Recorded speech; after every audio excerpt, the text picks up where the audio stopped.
नमस्कार, मैं किशोर कुमार स्वागत करता हूं आपका द राजस्थान लाइव न्यूज़ पर।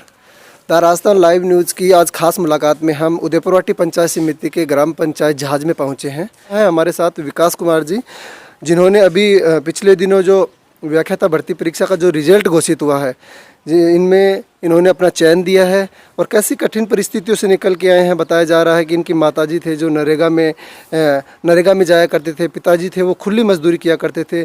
ऐसी परिस्थितियों को दरकिनार करते हुए उन्होंने आज इतना बड़ा मुकाम हासिल किया है। कैसा रहा इनका ये पूरा सफ़र, हम इन्हीं की जुबानी इन्हीं से पूछते हैं, इन्हीं से मिलते हैं। और हमारी ओर से और हमारे दर्शकों की ओर से आपको व्याख्याता भर्ती परीक्षा में चयन होने पर बहुत बहुत धन्यवाद, मुबारकबाद। धन्यवाद सभी को। मैं विकास कुमार गुर्जर, ग्राम पंचायत जहाज, तहसील उदयपुरवाटी।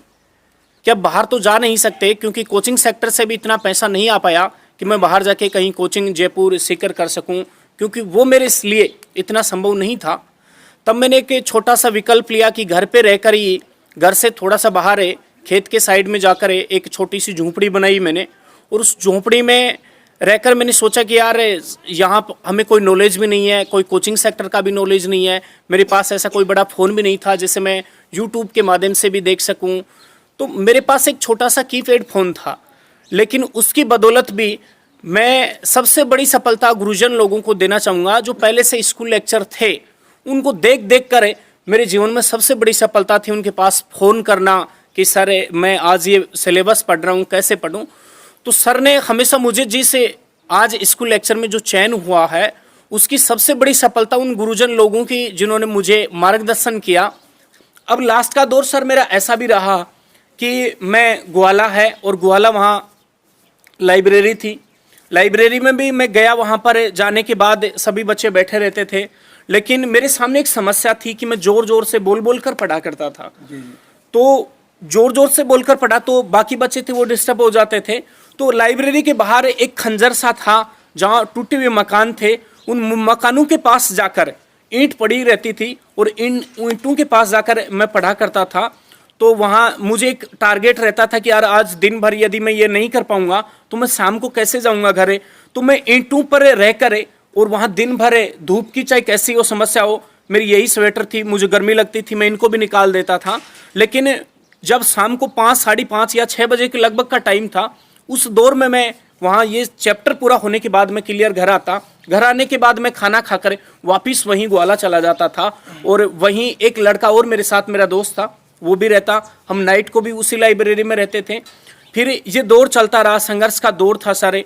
इन कठिन परिस्थितियों में मैं ऐसे सोच रहा था कि यार बहुत से लोग हैं जो बाहर जयपुर कोचिंग कर रहे हैं, सीकर कोचिंग कर रहे हैं, हमारा सिलेक्शन नहीं होगा, ये दिल में ऐसा आता था। लेकिन फिर बशर्ते इतना जोश और जुनून आ गया था कि यार कुछ नहीं है, वो बाहर कोचिंग करने वाले उनसे भी हम बेस्ट कर सकते हैं।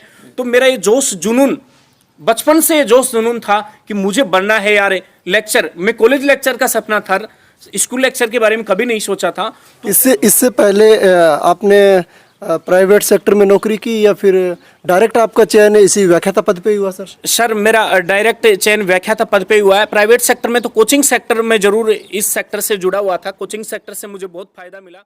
सबसे बड़ा मेरे जीवन की एक पॉजिटिविटी भी है कि मैं गौशाला माता है हमारे यहाँ जहाज में, उनका भी मुझे इतना बड़ा लगाव था कि जैसे मैं उनकी वहाँ पे जाने के बाद में माताओं को सहलाना, उनका गौमूत्र है उनका भी मैं सेवन करता हूँ सर। और वो कहते हैं ना कि पूत के पाँव पालने ही नज़र आ जाते हैं, तो वही बात चरितार्थ हो रही है। आज हमने इनको सर को फ़ोन किया कि सर हमें आपका इंटरव्यू करना है, तो सर ने ये कहा कि आज संडे की छुट्टी है और संडे की छुट्टी वाले दिन ये गौशाला में रहते हैं। जो भी गाय बछड़े जो भी होते हैं उनका प्राथमिक उपचार करना होता है वो करते हैं। बाकी उनका जो भी जो दैनिक कार्य होता है, जो गौशाला में जो लोग रहते हैं वो करते हैं, वो पूरा काम ये करते हैं। अभी हम यहीं पहुँचे थे, आपको ये तस्वीर दिखाते हैं। गौशाला में हम मौजूद हैं, यहीं हम इनका इंटरव्यू कर रहे हैं। ये यहीं हमें मिले और ये बता रहे थे कि हम सुबह यहाँ आते हैं हर संडे को और गायों की जो भी देखभाल होती है वो हम करते हैं।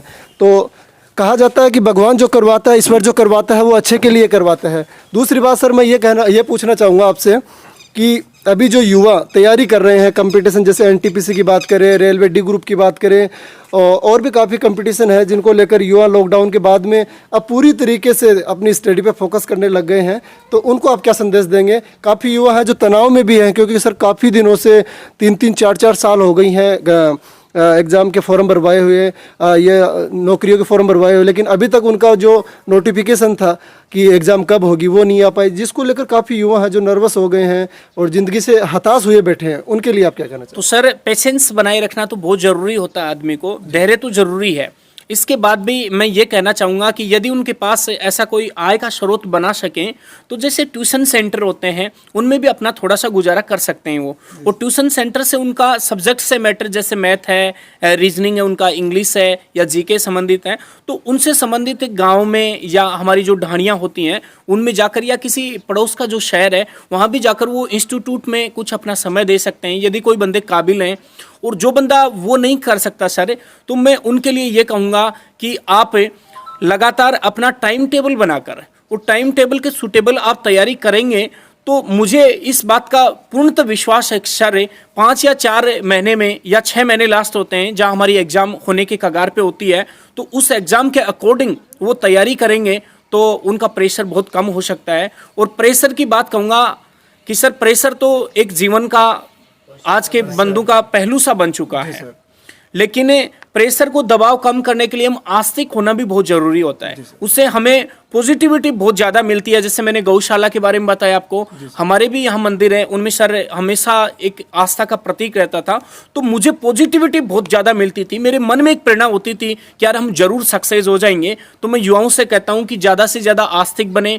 नेगेटिविटी जैसे और भी उनके माइंड में बहुत से विचार आते हैं कि यार हम आत्महत्या कर लें या ऐसा नहीं होगा, जीवन में ऐसा कुछ भी नहीं है सर। संघर्ष से सफलता जरूर मिलती है सर, ये बहुत कोशिश करते रहना चाहिए। एक बहुत अच्छा उदाहरण है जो मैंने आपके सामने पेश किया सर। मेरे पास बहुत ज़्यादा अभाव थे, लेकिन उसके बदौलत भी आज मुझे थोड़ा सर हम आपके बैकग्राउंड पे जाना चाहेंगे। आप अपने परिवार के बारे में थोड़ा हमें बताइए, कैसा आपका परिवार का सपोर्ट रहा और कैसे आपके परिवार की आर्थिक जो संबल आपको मिला? सर परिवार के सपोर्ट के बारे में कहूँगा तो मुझे इकोनॉमिक्स का स्रोत मेरे पास कोई नहीं था सर। यदि मैं कुछ कोचिंग सेक्टर में जाता तो वहाँ से कुछ कमा कर लाता, वही मेरे परिवार का सबसे बड़ा स्रोत था। यदि मैं कोचिंग कितनी बड़ी बात है सर कि युवा हैं जो घर से पैसे लेके जाते हैं, छोटी से छोटी नौकरी हो चाहे बड़ी से बड़ी नौकरी हो, उसके लिए तैयारी करते हैं, लेकिन आपने इतना बड़ा अचीवमेंट किया है कि व्याख्याता के पद पे डायरेक्ट आपने सफलता प्राप्त की है और आय का स्रोत भी बिल्कुल नहीं था। कभी दिल में ऐसा नहीं आया कि मैं ऐसा नहीं कर पाऊँगा? सर बिल्कुल आता था, लेकिन फिर ये सोचता कि यार हम करेंगे क्या। एक जोश जुनून ही सर हमेशा ज़िंदगी में ये था कि यार कुछ करना है, ऐसा ही जीवन नहीं जिएंगे। बाकी हमारे पिताजी हैं वो भी कुछ नहीं कर पाए और माताजी है वो भी गृहिणी है, मेरे 2 छोटी सिस्टर हैं मेरे से, तो उनको भी सर मैं नहीं पढ़ा पाया क्योंकि ऐसी स्थिति थी कि जिनकी बदौलत मैं उनको पढ़ा सकूँ। केवल मैं ही ऐसा था कि जो पढ़कर आगे निकलना चाहता था। फिर से उनकी ज़िंदगी को सुधारने के लिए सर मैं प्रयास करूँगा, क्योंकि आय का स्रोत ऐसा नहीं था कि जो हम एजुकेशन ले सकें। दूसरी बड़ी बात थी सर आय के एजुकेशन में मुझे छात्रवृत्ति का सहारा मिलता रहा, इसकी बदौलत ही मैं आगे बढ़ पाया। यदि छात्रवृत्ति नहीं मिलती हमारे तो मुझे बढ़ना नामुमकिन था। दूसरा भी मुझे कोई सपोर्टिव नहीं था सर, न तो मुझे मोटिव था कि जो पॉजिटिव सकारात्मकता दे सके, न मुझे कोई इकोनॉमिक्स का स्रोत था सर। मैं जो यदि कोई साधन भी उपलब्ध मांगने के लिए जाता, जैसे मोटरसाइकिल वगैरह थी, तो वो भी मुझे कोई नहीं देता था सर। बोलते थे कि यार इसके पास क्या है, क्या ले लेंगे, इसके पास है। तो ऐसा मेरे जीवन में नहीं आया सर। मैं ऐसे अभावों में रहकर भी ये आज स्कूल व्याख्याता का मेरे जीवन की बहुत बड़ी उपलब्धि है सर। तो आपके स्पीच से सबसे बड़ी बात तो ये निकल के आ रही कि अभाव अगर इंसान की लाइफ में है तो अभाव अगर किसी की लाइफ में है तो वो इंसान भी आगे बढ़ सकता है, बशर्ते उनका जो जुनून है वो उनको कायम रखना पड़ेगा। लाइफ में आगे बढ़ने के लिए इंसान को दृढ़ संकल्पित होकर ही आगे चलना होगा, क्योंकि इंसान आगे बढ़ता है तो काफ़ी परेशानियां उनकी लाइफ में आना लाजमी है। जो सर ने करके दिखाया, इतने बड़े पद पे, भूगोल के पद पे, व्याख्याता के पद पे इनका चयन हुआ है। सर इससे पहले आपने किसी कंपटीशन की तैयारी की या कोई एग्ज़ाम दिया, कोई कहीं चयन हुआ आपका? सर कंपटीशन में मैं 2009-10 से ही कंपटीशन में हूँ सर। एक लंबा दौर चलता रहा। आज भी ऐसे काफ़ी बार जब मैं घर जाकर मेरे एनालिसिस करता हूँ पीछे कि यार इतने पेपर तूने दे लिए, आज तक सफलताएं नहीं लगी तुम्हारे हाथ, अब तो क्या लगेगी सफलता। लेकिन सर ये था कि ज़रूर लगेगी एक दिन सफलता। काफ़ी एग्ज़ाम दिए, एक बार रेलवे ग्रुप डी का एग्ज़ाम जरूर पास हुआ था सर। उसके बाद सफलताओं का कोई अंबार नहीं था कि मैं ज़्यादा से ज़्यादा कोई सफलता मिली, मेरे को नहीं मिल पाई। लेकिन इसमें ऐसा एक माहौल बन गया था कि जरूर एक अंतरात्मा से भी ऐसे आने लग गया था कि जरूर हम सफल हो जाएंगे। और आगे भी मैं ये कहना चाहूँगा कि मेरी सफलता यही नहीं रुकी है, आगे भी मुझे कॉलेज लेक्चर या मुझे RS की प्रिपरेशन के लिए बहुत अच्छा विकल्प मेरे सामने, अब तो मुझे काफ़ी टाइम भी मिल जाएगा। और स्कूल में भी मैं सर, ऐसा नहीं है कि मैं बच्चों के साथ बहुत ज़्यादा एक्टिविटीज़ करूँगा और उनके साथ बहुत ज़्यादा मेहनत करने की कोशिश करूँगा आगे भी सर। जो युवा घर छोड़कर बाहर, बात करें हम 12 महीने से 2-2 साल से कंपटीशन की तैयारी कर रहे हैं, जो अपना घर बार सब कुछ छोड़ के और स्टडी को, नौकरी को अपना प्राथमिकता में लेकर वो लोग तैयारी कर रहे हैं, उनके लिए सर आप 2 शब्द क्या कहना चाहेंगे? सर मैं उनके लिए यही कहूँगा कि आप ज़्यादा से ज़्यादा अपना जो सिलेबस है उस सिलेबस के अकॉर्डिंग तैयारी करेंगे और निराशा होने की कोई बात नहीं है। सफलता देर सवेर मिल जाती है, ऐसा नहीं है कि सफलता मिलेगी नहीं। सर मुझे भी 10 साल के लंबे संघर्ष के बाद ये सफलता मिली है। यदि मैं पहले ही हताश हो जाता तो मुझे ये सफलता नहीं मिलती। इसलिए मैं युवाओं को यही कहना चाहूँगा कि दृढ़ संकल्प के साथ और संघर्ष के साथ आप बने रहिए। सफलता आज नहीं तो कल जरूर आपको कदम चूमेगी, लेकिन आपको पेशेंस और धैर्य तो रखना पड़ेगा। इतना टाइम सर मैंने भी दिया है, तो मैं युवाओं को भी ये कहूँगा कि वो धैर्य तो बनाकर रखें जरूर। धन्यवाद सर। ये थे हमारे साथ सर विकास कुमार जी, जिनका भूगोल के पद पर व्याख्याता भूगोल के पद पे चयन हुआ है, जिन्होंने अपनी लाइफ के बारे में बताया कितने क्या स्ट्रगल आए, झोपड़ी में बैठ के इनको पढ़ना पड़ा, जहाँ हम बात करें लाइब्रेरी के बाहर इनको बैठ कर पढ़ना पड़ा। और कितनी अच्छी बात कही है कि जब इंसान के दिलो दिमाग में जब एक ही बात छा जाती है कि मुझे कुछ करना है, कुछ कर गुजरना है। इन्होंने बताया कि जब ये गुहाला से नीमका थाना के लिए रोडवेज में जाते थे तो इनके दिल में और इनके दिमाग में एक ही चीज़ रहती थी कि मुझे पढ़ना है। तो ये गाड़ी में जाते थे, उस टाइम भी पढ़ते ही रहते थे।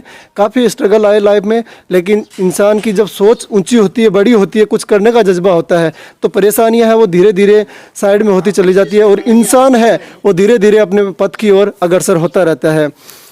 आज हमने इनका इंटरव्यू किया और आपको कैसा लगा ये तो आप हमें कमेंट बॉक्स में ज़रूर बताएंगे। जो युवा है जो घर छोड़कर दूर घर से बाहर अपनी तैयारी कर रहे हैं, उन युवाओं के लिए एक ये मोटिवेशनल स्टोरी स्पीच हमने लाना इसलिए उचित समझा कि काफ़ी युवा हैं जो आज तनाव में हैं, काफ़ी दिनों से उनका तैयारी कर रहे हैं, लेकिन उनका अभी तक सिलेक्शन नहीं हो पाया है। लेकिन सिलेक्शन का भी एक बेस तैयार करके इंसान को चलना पड़ता है।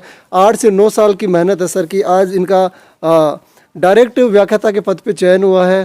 तो कितने लाइफ में स्ट्रगल आए वो सब चीज़ों को इन्होंने दरकिनार कर दिया, आज इनका व्याख्याता पद पे चयन हुआ है। हम और किसी नए टॉपिक के साथ मिलेंगे आपसे, तब तक दीजिए इजाज़त। जय हिंद, जय भारत।